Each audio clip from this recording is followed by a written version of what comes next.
Hello বন্ধুরা, সবাই কেমন আছেন? আশা করি সকলেই ভালো আছেন। দেখেন, সকাল সকাল একটি ভয়াবহ দুর্ঘটনা ঘটে গেল এখানে। এই দুর্ঘটনাটা হয়েছে ঢাকা মিরপুর দিয়াবাড়িতে।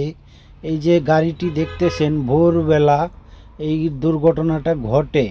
এখানে একটি গাড়ি দাঁড়ানো ছিল, এই গাড়ির পিছনে গিয়ে মেরে দেওয়াতে এই গাড়িটি অল্পর জন্য বেঁচে গিয়েছে। এমনকি যাত্রীদেরকেও আল্লাহ তাআলা নিজের হাতে বাঁচিয়ে রেখেছে। আর না হলে এই গাড়িটি সোজা নদীতে পড়ে যেত। আপনারা যারা দিয়াবাড়ি চিনেন কিংবা ঢাকা বেরিবান চিনেন, তারা তো সবাই জানেন যে ঢাকার তুরাগ নদীর পাশ দিয়ে বেরিবানটা ঘেঁষে করা হয়েছে। এই গাড়িটি যদি এই গাড়িটির সাথে না মারত, তাহলে সোজা গাড়িটি তুরাগ নদীতে গিয়ে পড়ে যেত, আর অনেক যাত্রী ভাইদের